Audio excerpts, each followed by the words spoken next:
সুজলা সুফলা শস্য শ্যামলা আমাদের এই দেশ বাংলাদেশ। প্রায় ৫৬,০০০-এরও বেশি বর্গমাইল জুড়ে এদেশের কৃষি রয়েছে অপার সম্ভাবনা। সুপ্রিয় দর্শক মণ্ডলী, বাংলাদেশ টেলিভিশন চট্টগ্রামের কৃষি বিষয়ক নিয়মিত অনুষ্ঠান কৃষি কথায় স্বাগত জানাচ্ছি। আমি আশিক আরেফিন।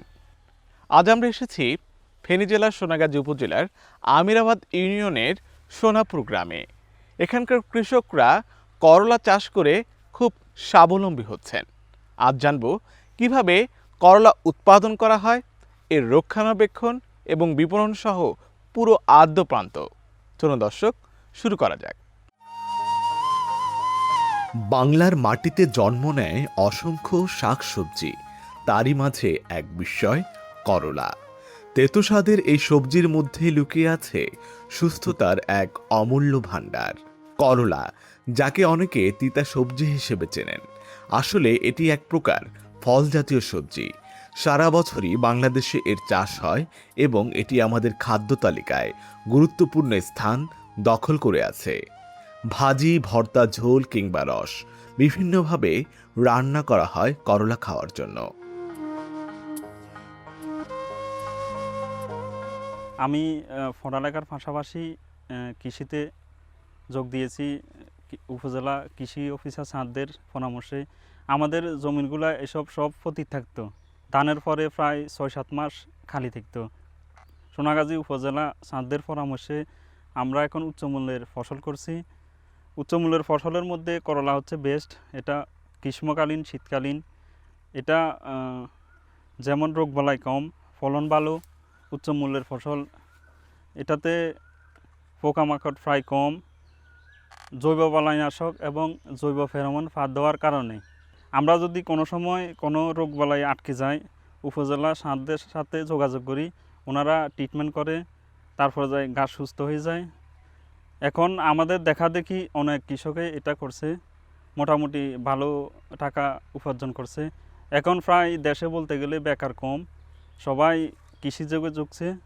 আমরা প্রথমে জমিটাকে বড় নাঙ্গল দিয়ে চাষ দিয়েছি, এরপর বীজ দিয়েছি, কিছুদিন পরে বাঁশ দিয়ে মাছা দিয়েছি, মাছা দেওয়ার পরে নেট টেনে দিয়েছি, তারপরে যায় মাঝে মধ্যে হালকা জৈবনাশক, জৈব বালাইনাশক স্প্রে করেছি। তারপরে যায় কিছুদিন পরে ফেরোমন ট্র্যাপ টাঙিয়েছি, তারপর সার দিয়েছি। এখন মোটামুটি ফলন ভালো, 2-3 দিন পর পর হারভেস্ট করা যায়, দামও ভালো আছে। গ্রীষ্মকালীন ফসলের মধ্যে করলাই বেস্ট, যেহেতু রোগবালাই কম এবং পোকামাকড়ের আক্রমণ কম। পুষ্টিগুণে ভরপুর করলা, এতে রয়েছে vitamin C, vitamin A, iron, potassium সহ নানা গুরুত্বপূর্ণ উপাদান।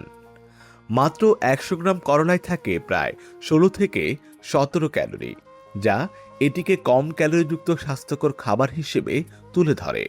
প্রাচীনকাল থেকেই করলা ঔষধি গুণের জন্য পরিচিত। তবে এই করলা চাষকরণ এত সহজ নয়। এই গ্রামের কৃষক মাত্র কয়েক একর জমিতে গড়ে তুলেছেন এই করলা বাগান। এখানে আমরা প্রতি বছরই বিভিন্ন ফসলের চাষাবাদ সম্পর্কে তাকে উদ্বুদ্ধ করি। উনি বিভিন্ন সময়ে আমাদের নতুন নতুন ফসল চাষাবাদ করে থাকেন, আমাদের কৃষি প্রযুক্তিগুলো সম্প্রসারণে আমাদেরকে সহযোগিতা করে থাকেন। তার ফলশ্রুতিতে এবার উনি প্রায় ৭০ বিঘাতে করলা চাষ করেছেন। করলার জমিতে আপনারা যদি ঘুরে দেখেন, আপনারা দেখতে পাবেন প্রচুর পরিমাণে এখানে ফুল এসেছে, ফল হচ্ছে এবং মার্কেটে দামও ভালো পাচ্ছেন। তো আমরা আমাদের কার্যক্রম এখানে চালু রেখেছি। এখানে প্রতি সপ্তাহে আমাদের আসা হয়, আমরা এসে তাকে বিভিন্ন রোগ বালাই, পোকামাকড় দমনে জৈব প্রযুক্তির ব্যবহার সহ রাসায়নিক ব্যবহার কমিয়ে কিভাবে ফসল উৎপাদন করা যায় এ সম্পর্কে তাকে পরামর্শ দিয়ে থাকি। আপনারা যদি মাঠটা ঘুরে দেখেন, আপনারা দেখতে পাবেন এই মাঠে প্রচুর পরিমাণে ফুল রয়েছে। আপনারা জানেন কুমড়া জাতীয় ফসল, এতে ফুলের পরাগায়নে একটি সমস্যা থাকে। সেক্ষেত্রে আমরা এই করলাতেও পরাগায়নজনিত সমস্যা রয়েছে। আমরা এখানে আমাদের যে কৃষক রতন, ওনাকে পরামর্শ দিয়েছিলাম 2G 3G কাটিং করার জন্য। উনি আমাদের পরামর্শ গ্রহণ করে 2G এবং 3G কাটিংয়ের মাধ্যমে গাছে ফুলের স্ত্রী এবং পুরুষ ফুলের যে সমানুপাত আনতে হয় এই বিষয়টি সম্পর্কে অবগত হয়ে উনি কাজটি করেন এবং প্রচুর পরিমাণে ফুল এসেছে, ফল হচ্ছে। রোগবালাইয়ের কথা বলতে গেলে বর্তমান পরিস্থিতিতে যে আবহাওয়া, রোগবালাই নাই বললেই চলে। তবে মাঝে মাঝে এখানে পাউডারি মিলডিউ, ডাউনি মিলডিউ, জাপ পোকা ইত্যাদি পোকামাকড়ের আক্রমণ এবং রোগবালাই দেখা যায়। সেক্ষেত্রে আমাদের উপসহকারী কৃষি কর্মকর্তা যিনি আছেন জনাব মাহমুদ আলম, উনিও রেগুলার আসেন। এসে এই রোগগুলা দমনের জন্য জৈব ব্যবস্থাপনা এবং রাসায়নিক ব্যবস্থাপনার মাধ্যমে যে এই পোকামাকড় দূর করা যায় এ সম্পর্কে পরামর্শ দিয়ে আসছেন। আপনারা জেনে খুশি হবেন যে ফেনী জেলাতে, জেলার মধ্যে সোনাগাজীতে সবচেয়ে বেশি পরিমাণ সবজি চাষ হয়। আমাদের চরচান্দিয়া, আমিরাবাদ, নবাবপুরে এটি সবজি উৎপাদনের একটি হাব। আমরা প্রতি বছর প্রচুর পরিমাণে সোনাগাজীতে ফসল উৎপাদন করছি। এর পাশাপাশি রবি মৌসুমে যে সবজিগুলো এগুলো উৎপাদিত হচ্ছে। আমাদের কৃষি অফিস সবজি চাষে আমাদের কৃষকদেরকে বরাবর উৎসাহ দিচ্ছেন, তাদেরকে পরামর্শ দিচ্ছেন। আমাদের অফিসে কৃষকরা প্রতিনিয়ত আসছেন, পরামর্শ নিচ্ছেন। আমরা উন্নত মানের বীজ, রোগমুক্ত বীজ যাচাই বাছাই করে তাদেরকে পরামর্শ দিচ্ছি। এই পরামর্শক্রমে তারা বিভিন্ন সবজি মাঠে চাষ করছেন এবং তারা লাভবান হচ্ছেন। করলা রক্তে শর্করা নিয়ন্ত্রণে সাহায্য করে, রোগ প্রতিরোধ ক্ষমতা বাড়ায়, হজম শক্তি উন্নত করে এবং কোষ্ঠকাঠিন্য দূর করে। চোখের জন্য উপকারী, ভিটামিন সমৃদ্ধ এই করলা। তেতো হলেও এই সবজি আমাদের শরীরের জন্য এক প্রাকৃতিক চিকিৎসক। আমরা এই মুহূর্তে আছি সোনাগাজী সোনাপুর ব্লকের দাসপাড়াতে। এখানে আমাদের তরুণ কৃষি উদ্যোক্তা রয়েল চন্দ্র দাস, উনি এখানে 3 বিঘা জমিতে উনি করলা আবাদ করেছেন। করলা এই জমিটা আপনার আমন মৌসুমের পরে এই জমিটা পতিত পড়ে থাকতো। উনি আমাদের পরামর্শে উনি এই পতিত জায়গাটাকে উনি আবাদের আওতায় এনেছেন। 3 বিঘা জমিতে উনি করলা চাষ করেছেন। এই করলা চাষের ক্ষেত্রে এখন আমরা সরকার চাচ্ছে যে বিষমুক্ত সবজি উৎপাদন। আমরা কৃষি সম্প্রসারণ অধিদপ্তর বিষমুক্ত সবজি উৎপাদনের জন্য ওনাকে জৈব সার, জৈব বালানাশক, স্যাক্স ফরমান পাত, হলুদ পাত, পোকা দমনের জন্য হলুদ পাত, স্যাক্স ফরমান পাত ব্যবহার করার জন্য পরামর্শ করেছি। উনি এগুলো ব্যবহার করে উনি বিষমুক্তভাবে সবজি উৎপাদন করছেন এবং আর্থিকভাবে লাভবান হচ্ছে। ওনার থেকে দেখে দেখে অত্র এলাকার বেকার যুবকেরা আগামীতে করলা চাষে উদ্বুদ্ধ হচ্ছে। আশা করি কৃষি সম্প্রসারণ অধিদপ্তরের পরামর্শ নিয়ে সোনাপুর অঞ্চলে ব্যাপকভাবে করলা চাষের আবাদ আরও বৃদ্ধি পাবে। আগামীতে উত্তম কৃষি চর্চা তথা গ্যাপের মাধ্যমে আবাদ করে বিদেশে করলা সবজি রপ্তানি করার জন্য ওনারা নিবন্ধন করতে যাচ্ছে। ওনারা কৃষি বিভাগের পরামর্শ নিয়ে আগামীতে করলা চাষ আরও ব্যাপক আকারে বাড়বে বলে আশা করছি। বাংলাদেশের গ্রামীণ অর্থনীতিতে করলা একটি গুরুত্বপূর্ণ সবজি হিসেবে ভূমিকা রাখছে। করলার তেতো স্বাদ অনেকেই পছন্দ না করলেও সঠিকভাবে রান্না করলে এটি হয়ে ওঠে সুস্বাদু। তবে অতিরিক্ত করলা খেলে কিছু কিছু ক্ষেত্রে ডায়রিয়া বা পেটের সমস্যা হতে পারে, তাই পরিমিত পরিমাণে খাওয়াই উত্তম। আর এই করলা চাষকরণের যে সকল বাগান রয়েছে সেখানে নিয়মিত পর্যবেক্ষণ ও পরামর্শ দিয়ে থাকেন কৃষি সম্প্রসারণ অধিদপ্তর। প্রথমে আমি যখন সার্চ করছিলাম ফ্ল্যাট জমিতে এমনি বীজ রোপণ করে দিছি, তবে ওভাবে অনেক খরচ, জমিতে আগাছা উঠে এবং পানি দেওয়া লাগে বেশি, সারও দেওয়া লাগে বেশি, রোগ বেশি, পোকামাকড়ের আক্রমণ বেশি। সারদের পরামর্শে আমরা এখন মালচিং পেপার বিছিয়েছি জমিতে। মালচিং পেপার দেওয়ার কারণে সারটা লাগে কম, পানি সেচ লাগে কম, তারপর ওই যে আগাছানাশক কম উঠে, পানি কম লাগে, গাছের গ্রোথ ভালো থাকে। এই জন্য মালচিং পেপার দেয়। গাছ থেকে গাছের দূরত্ব হচ্ছে 6 ফুট আর এক পাশে হচ্ছে দুনো পাশে 6 ফুট। প্রথমে আমরা যখন মালচিং করি, মালচিং করার পরে বীজ দেওয়ার আগে একবার সেচ দিই, যেহেতু জমিটা একটু জো আসা দরকার। জো আসার পরে বীজটা রোপণ করি। রোপণ করার পরে একটু যদি 2-1.5 হাত হয়, তারপর খুঁটি দিয়ে দিই। খুঁটি দেওয়ার পরে মাচাতে উঠে যায়। মোটামুটি মালচিং করলে ভালো, সেচ লাগে কম। আমরা প্রথম যেহেতু করলা করতাম, রোগবালাই তেমন মতো চিনতাম না। তারপরে যাই যে কোনো রোগ হলে উপজেলা কৃষি অফিসার স্যারদের কাছে যোগাযোগ করতাম। ওনারা জমিতে এসে পরামর্শ দিতেন। তারপরে যাই সেক্স ফেরোমন ফাঁদ এবং হলুদ ফাঁদ সবগুলা লাগিয়ে দিয়েছেন ওনাদের পরামর্শে। এখন মোটামুটি কীটনাশক না দিলেও চলে, জৈব বালানাশক চলে। আমার ফসল যেহেতু বিষমুক্ত, এই কারণে চাহিদা বেশি। আমি স্থানীয় বাজারের পূরণের পাশাপাশি জেলা শহরেও বিক্রি করি এবং অনেক পাইকার জমিতে থেকে সরাসরি নিয়ে যায়। ভাজি, ভর্তা, ডাল বা জুস বিভিন্নভাবে করলা আমাদের খাদ্য সংস্কৃতির অংশ হয়ে দাঁড়িয়েছে। প্রকৃতি আমাদের দিয়েছে অসংখ্য উপহার, করলা তারই একটি। তেতো স্বাদের আড়ালে লুকিয়ে আছে সুস্থ জীবনের প্রতিশ্রুতি। সুস্থ থাকতে করলা রাখুন প্রতিদিনের খাদ্য তালিকায়। সুজলা সুফলা শস্য শ্যামলা আমাদের এই বাংলাদেশ, এবং বাংলাদেশের প্রত্যন্ত অঞ্চলে বিশেষ করে রবি মৌসুমে বিস্তৃত জায়গা জুড়ে শাক সবজি ফলমূল চাষ হয়ে থাকে। আমাদের ফেনীর সোনাগাজী উপজেলাও এই শাক সবজি উৎপাদনে এগিয়ে। বিশেষ করে ফেনীর সোনাগাজী উপজেলার আমিরাবাদ ইউনিয়ন এবং নবাবপুর ইউনিয়ন, চরচান্দি ইউনিয়ন, এই ইউনিয়নের জায়গাগুলোতে, চরাঞ্চলের জায়গা সহ ফসলি জমিগুলোতে রবি মৌসুমে বিস্তৃত জায়গা জুড়ে সবজির চাষ হয়ে থাকে। আর এই সবজির মধ্যে বিশেষভাবে করলা বাণিজ্যিকভাবে চাষ হয়ে থাকে।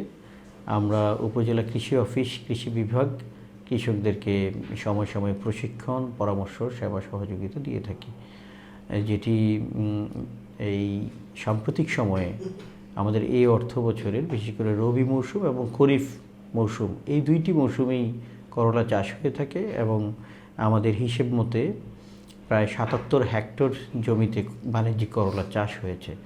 কেউ কেউ মালচিং পেপারেও বাণিজ্যিকভাবে করলা চাষ করে থাকেন। এতে করে কৃষকদের অনেকভাবে অর্থ সাশ্রয় হয়, আগাছা দমন করতে হয় না, পাশাপাশি রোগবালাইয়ের আক্রমণও কম হয়, ম্যানেজমেন্ট ব্যবস্থাপনা, সার্বিক ব্যবস্থাপনাই খুব সুন্দর হয় এবং সাশ্রয়ী হয়, কৃষকদের জন্য ভালো লাভ তোলার জন্য সহায়ক হয়। তো আমাদের এই উৎপাদিত করলা বাংলাদেশের বিভিন্ন অঞ্চলে, বিশেষ করে ঢাকার কারওয়ান বাজার থেকে শুরু করে আমাদের যে লোকাল ফেনীর সবজি বাজার আছে, সবজির আড়ত আছে, চট্টগ্রামের আড়ত, এখানেও সাপ্লাই হয়ে থাকে। বিশেষ করে আমাদের সাথে সময়ে সময়ে কৃষকগণ যোগাযোগ করে থাকেন, আমাদের কৃষি বিভাগের পরামর্শ নিয়ে থাকেন। ইউনিয়ন পর্যায়ে আমাদের যে উপসহকারী কৃষি কর্মকর্তারা কাজ করেন, সরাসরি মাঠে গিয়ে পরামর্শ দিয়ে থাকেন। পাশাপাশি আমাদের ইউনিয়নে কৃষি পরামর্শ কেন্দ্র রয়েছে, সেখানেও উপসহকারী কৃষি কর্মকর্তাগণ নিয়মিত বসেন এবং কৃষকদেরকে পরামর্শ দিয়ে থাকেন। কেউ যদি বাণিজ্যিকভাবে করলা চাষ করতে চায়, আমি বলবো যে আমাদের কৃষি বিভাগের পরামর্শ নিন। আর কয়েকটি বিষয়ে আপনার বিবেচনার মধ্যে রাখতে হবে। সেটি হচ্ছে যে কোন জমিতে আপনি চাষ করছেন, জমিটির ধরন কেমন, বেলে দোআঁশ মাটি অত্যন্ত উপযোগী করলা চাষের জন্য। পাশাপাশি উপযুক্ত সময়, আপনি যদি আগাম করলার চাষ করে বাজারে নিতে পারেন তাহলে সেক্ষেত্রে ভালো দাম পাওয়া যায়। মৌসুমের শুরুতে চাষ করার পরামর্শ দিয়ে থাকি আমরা। আর উপযুক্ত জাত নির্বাচন, বিশেষ করে হাইব্রিড যে জাতগুলো রয়েছে বাংলাদেশে, বাংলাদেশ কৃষি গবেষণার উদ্ভাবিত কিছু জাত রয়েছে, পাশাপাশি প্রাইভেট কোম্পানিগুলোর হাইব্রিড জাত রয়েছে। এই জাতগুলো চাষ করলে কৃষকগণ বেশি লাভবান হন, কারণ এই হাইব্রিড জাতের ফলন সবচেয়ে বেশি। বিশেষ করে কিছু জাত যদি বলি, টিয়া, আলিশা, ছক্কা, এই জাতীয় বড় বড় কোম্পানিগুলোর এই জাতগুলো খুব ভালো বাজারে পারফর্ম করছে। পাশাপাশি বাড়ি করলা 1, 2, 6 এই জাতগুলো আমাদের খুব জনপ্রিয় হচ্ছে দিন দিন। জমি তৈরির ক্ষেত্রে 3 থেকে 4টি চাষ দিয়ে ভালোভাবে জৈব সার মিশিয়ে সুষম মাত্রায় সার দিয়ে জমিটি তৈরি করতে হবে এবং লক্ষ্য রাখতে হবে, যেহেতু বর্ষা মৌসুমেও করলা চাষ করে থাকেন, রবি মৌসুমের পাশাপাশি বিশেষ করে এই খরিফ 1 মৌসুম, তাহলে সেচের ভালো সুব্যবস্থা রাখতে হবে, সেচ নালা করতে হবে এবং উঁচু বেডে চারা লাগাতে হবে। যারা মালচিং পেপারে করেন তাদের জন্য এটা আরও বেশি সুবিধাজনক, যে মালচিং পেপারে আগাছা দমন এবং যে সেচের সুবিধা, এগুলো সব কিছু সুন্দরভাবে নিশ্চিত করা যায়। এবং যে মাচাটি দিবে এটিও যেন একটু স্থায়ী হয়। মাচার উপরে যে চাষ হবে এটিও লক্ষণীয়। আমরা কৃষকদেরকে পরামর্শ দিয়ে থাকি জৈবিক দমন পদ্ধতি করার জন্য বালাই দমনে জৈব পদ্ধতিটি অবলম্বন করলে বিশেষ করে ফেরোমন ফাঁদ রয়েছে মাছি পোকা দমনে, তারপর হলুদ আঠালো ফাঁদ রয়েছে এবং কিছু জৈব বালাইনাশক আছে ইকোম্যাক, বাইকাও, এই ওষুধগুলো যদি ব্যবহার করে, যেটি জৈব বালাইনাশক, এইগুলো ব্যবহার করলে কি আমাদের যে সবজিতে বিষক্রিয়ার প্রভাব থেকে আমরা রক্ষা পেতে পারি।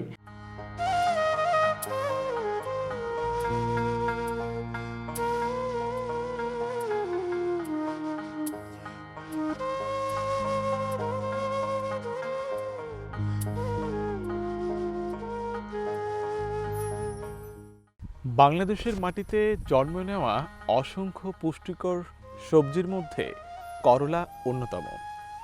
এর স্বাদ তেতো হলেও পুষ্টিগুণে ভরপুর। সুপ্রিয় দর্শক মণ্ডলী, দেখতে দেখতে একেবারে অনুষ্ঠানের শেষ পর্যায়ে চলে এসেছি। আমাদের আগামী অনুষ্ঠান দেখার আমন্ত্রণ জানিয়ে ইতি টানছি। সে পর্যন্ত ভালো থাকুন, সুস্থ থাকুন, নিরাপদে থাকুন। আর বাংলাদেশ টেলিভিশন চট্টগ্রামের কৃষি কথা অনুষ্ঠানের সাথেই থাকুন। আল্লাহ হাফেজ।